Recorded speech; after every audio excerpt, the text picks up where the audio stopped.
What's up, tribe? How you guys doing? Go ahead and hit that subscribe button. I hope you like this video. This is going to be Ready to Love season 1. No, season 2. We on season 2, episode 4, I guess. Technically, it's episode 4, I guess. So, you know what? Somebody is writing their dissertation. There is somebody right now that is studying psychology and they're using this TV show as their dissertation, because I thought that what happened in this week's episode was so interesting. Last week, when the women had all the power and the men, when the men were up for elimination, they carried themselves for the most part. A few of them were kind of nervous, but I didn't see any of them getting desperate. But it seemed like the minute the power shifted, there was some of these women was acting real thirsty like, okay? And I thought it was very interesting how these women went from these strong, confident black women to it switched up. It switched up. I'm trying to be very careful with my words because I don't want to offend nobody, but you switched up, okay? Now, in some situations, it was a positive because you let somebody know, listen, I'm feeling you, you feeling me, let's feel each other. But in other situations, I feel like you may have ruined a good situation or opportunity because you kind of came on a little strong, kind of did a little much, okay? This was a good episode where we got to know some people. So, Tommy met with the guys and basically said, listen, I want y'all to get past the looks. These are some nice looking women. They beautiful. They got nice bodies, yada, yada, yada, yada, yada, yada. But I want you to get past it. And I want you guys to really get to know these people, right? Because we're trying to make some love matches here, not lust. Okay, lust can happen on any club on any Saturday night. Okay, well, before COVID. So Naya and the DJ. I'm sorry, I forgot your name, Mr. DJ. But Naya and the DJ. See, Naya let the DJ know, listen, I'm feeling you, bruh. Because he was like, did you know that I wanted to kiss you? And she was like, oh, like this? Boom. And then she laid it on him. And he was like, oh, can I get another one? Boom. There you go. And I think that sort of solidified that. I don't really think either one of them are going to be looking for anybody else. Now, I don't know. It's a long show. We got drama. You know, y'all know they got to give us some drama.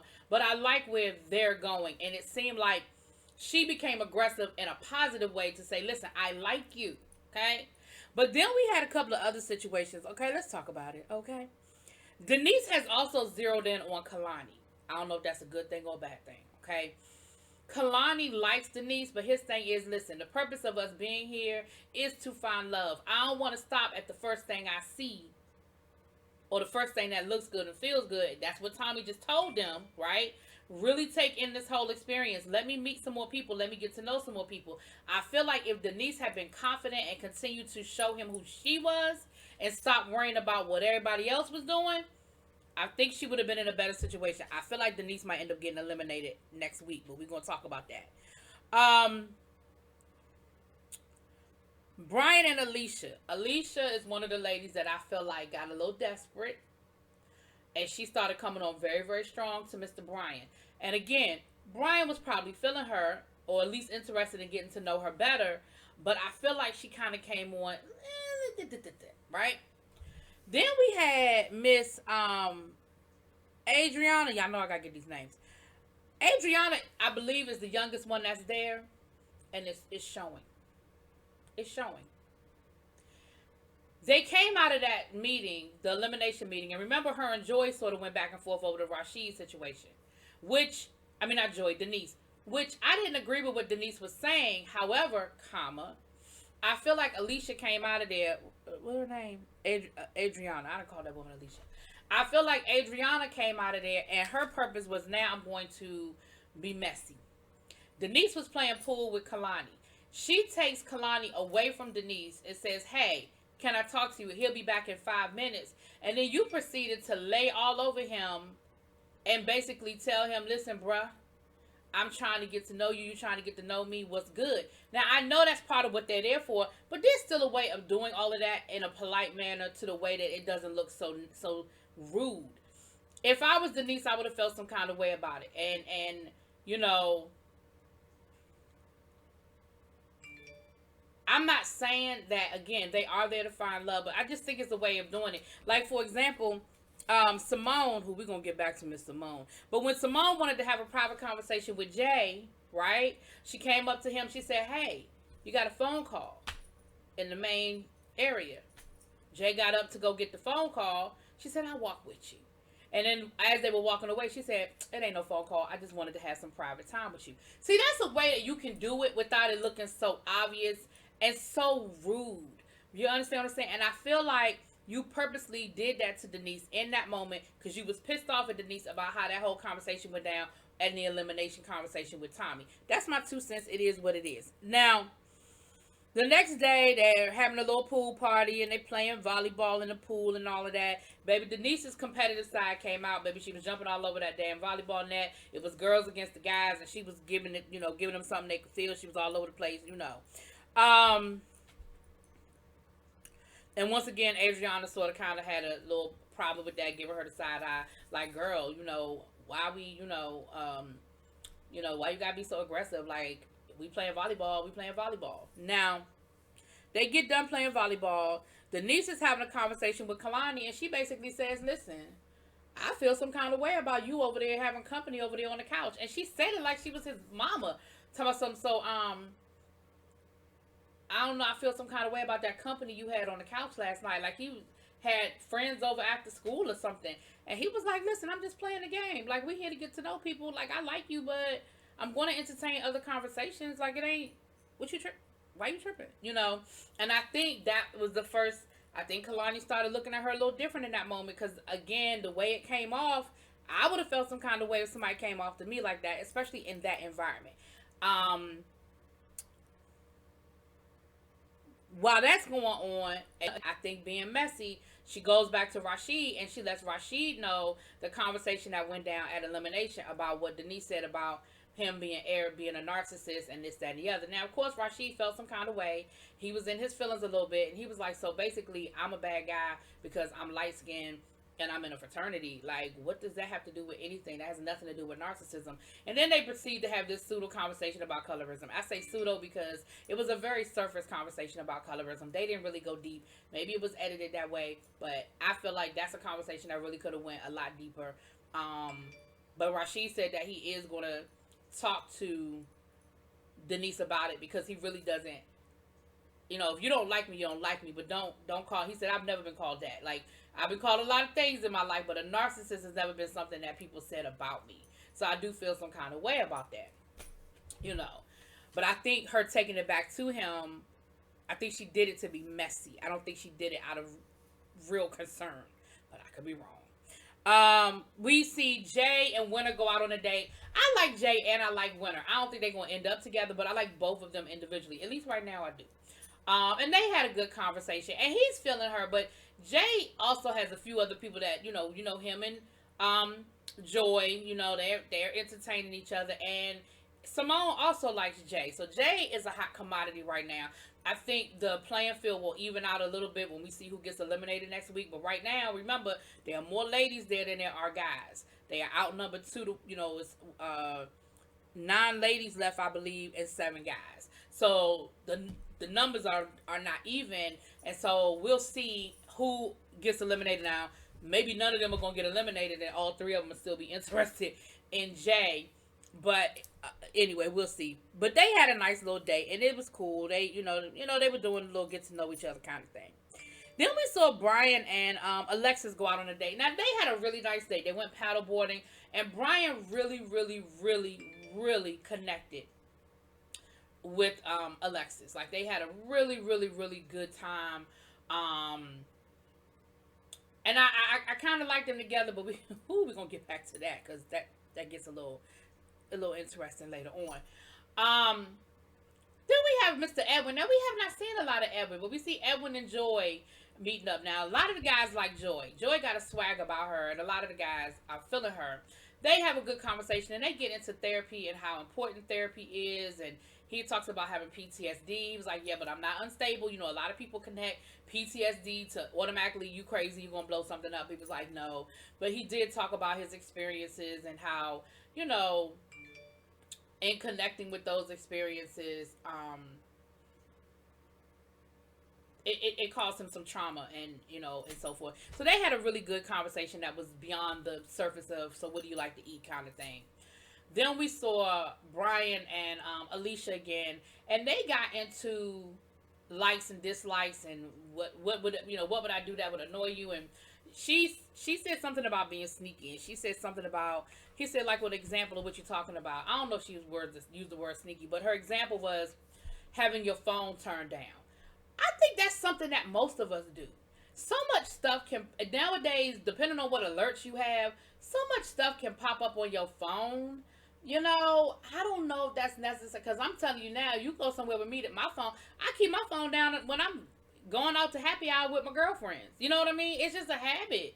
I don't think it would necessarily mean that I'm up to something or I'm trying to hide something. I don't know. But again, that's a conversation, and he said, well, yeah, I used to do that, but that's something I'm trying.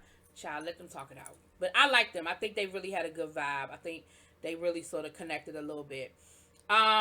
Now we back by the pool, and Edwin is actually having a conversation, and they're actually getting into a lot, and he's in law enforcement, so they're actually getting into the conversation with, like the Black Lives Matter conversation, but from the perspective of law enforcement, specifically black law enforcement. Now, I think it's a great conversation. And once again, I think it's a conversation, especially on what's going on today in our world, when you have a group of black professionals, young black, when I say young, because I still consider 40s young, child, we young, young black professionals, I think it's a great conversation. Now, again, I think it's showing her age. Adrian gets up and walks away, talking about I ain't trying to hear. I mean, no, I apologize. It wasn't Adrian. My apologies. It wasn't Adrian. This time it was the chef. What's her name? Alicia? No. Hold on. What's the chef's name? What's the chef name? Shay. I said Alicia. Shay. So I apologize, Adrian. That won't you. Shay was like, that ain't what I'm here for. Ain't nobody trying to hear all of that. I'm here looking for love. Ain't nobody trying to have a social movement. And I was like, see, once again, we're missing the opportunity. For all y'all know, I know y'all there looking for love. I get it. But for all you know, maybe y'all together could create something for social justice. I know that ain't what you there for. But it's nothing wrong with having the conversation. There's nothing wrong with hearing. Because again, we don't hear about the black police officers' experience and point of view that often. We don't. Anyway, I just thought that was a little short-sighted. Because again, that also goes into looking for love, because I think we have to be evenly yoked as far as our political views, as far as how we feel about things. Maybe somebody in there supports somebody you don't support, or believes in things you don't believe. You'll never know if you don't have the political conversation. You just won't know. Anyway. So, Winter was like, listen, I think that I have Jay's attention until Joy's around. And I'm just not sure how I feel about that. So she asked Jay if they could go have a private conversation so they could sort of talk about it a little bit. And he was like, sure. So they were getting out of the pool. Jay already didn't have a shirt on because while he was in the damn pool in his swim trunks. They end up going back to Winter's room. Now, they said they only had a conversation, okay? They said they was in there talking. I don't know what they was doing, but I know one thing, they grown. And whatever they was doing is their business. Here come messy ass Shay. Why I keep getting these people wrong? Messy ass Simone. She peeped the whole thing, right? She saw him go in there, and she's making a big deal about the fact that he didn't have no shirt on. He had no shirt on because he just got out the damn pool. Old girl had on a damn bikini. So, what? Or a tankini. Whatever. So I'm like, one don't have nothing to do with the other. Why are you sitting here making it seem like it's something that it really wasn't? Now again, I don't know how long they was in that room. I don't know whether they talked I don't know what they did. They might have been talking vertically or talking horizontally. I don't know. But I know they grown and that's their business. And Simone, you are not the Rona Barrett of Ready to Love. So anyway, later on that night, honey, they having s'mores, child. They having s'mores. And Adrian pulls Denise aside to have a conversation. Now, this I thought was very mature for Adrian to pull Denise aside to talk to her about her colorism issues. Or the statements that she made. I'm not saying she got colorism issues. I'm saying the statements that she made that kind of went along those roads. Denise was immediately defensive and was giving fever and was really putting on, I felt like. And ultimately, Adrian was like, well, listen, I'm talking to you and you're talking at me. Like, what is the problem? Like, I'm trying to talk to you because you know, I just want you to understand that what you said was offensive. And, you don't have to like Rashid, but it was offensive to automatically put it on the level of this. So then she went on to talk about the abusive. So what I was saying last week is true. The abusive relationship that she had was with the light skinned frat guy. She said, I almost died. I was missing for 3 days. It sounds like she's got a really serious story as far as her domestic situation. Um, and I feel like you are projecting. So now every light skinned frat boy is gonna remind you of this guy. So that's some like you need to go into therapy type shit. But it's not fair to put it on Rashid. It's not fair to make Rashid the fall guy for your own situation. Like that's just not fair. Um and then Denise went off and was sulking while, Adrian kind of went back to the group. And Rashid was like, look at my girl defending me. Yes, my girl had my back. But your girl was laid up on Kalani the night before. But whatever, child, whatever. Um, um, so then we saw, here's where stuff got a little whatever. So then we saw, Lord, my name's, where I put her name at? Oh, Alicia having a conversation with Brian. And I felt like she was being very open with Brian, but I also think she was letting Brian know, like, I really, really like you. I really like you. Hey, I like you. Hey, you, I like you. I like you a lot. I really like you, Brian. Brian, I like you. Brian, you want to come back to my room and Netflix and chill? Now, Brian agreed to go back to her room. They get to the room, and I feel like at some point he got uncomfortable or he changed his mind or whatever the situation was. And so he says, you know what? Let me go back to my room and get my stuff together. I'll be back in about 20 minutes, right? Now, to Alicia, what that sounded like was you about to go get yourself together, get ready. You're going to come back because you're going to be here for a minute. Because they were talking about finding a movie on Netflix or whatever. Girl, she had snacks all in her room. I know that's right. You better do it and have the snacks ready for the Netflix and chill moment. Here's where Brian made a mistake. Brian, I like you, bruh. What the hell were you thinking? Brian goes down the hall, and instead of going to his room, he makes a hard left and he goes to Alicia's room. Why? Because that's who he really wants to be with. I think he's entertaining. Not Alicia. Damn, I keep getting these names right, child. Wait a minute. Did I get all the names right, child? I said Alex, but I don't think that's right. Alicia and oh damn, the girl he went on a date with to the paddleboarding, child. Excuse me. And of course, Messy Shay saw it. Shay goes to get Alicia and lets Alicia know Brian ain't go back to his room, girl. Brian is in Alicia's room and they giving her a good night kiss. So, of course, she was in her feelings about that. Now, messy ass Simone, Jay sitting on the couch talking to Joy. Messy ass Simone gonna walk up on them and then proceed to ask Jay what he was doing walking up into Winter's room with his shirt off. Jay was like, "What? Oh, that's what we doing?" Because last I checked, I was grown. I don't remember. Say what? And so, of course, Joy is sitting there feeling real uncomfortable because Joy is like, okay, like at the end of the day, one, not my business, but two, Jay is sitting here saying nothing happened. And this is what I love about Joy. Joy was like, listen, one thing for sure and two things for certain. She said, I do believe him, but if something did go down, it's going to come out. Like, it's too many messy mouths around here for it not to come out. So it is what it is.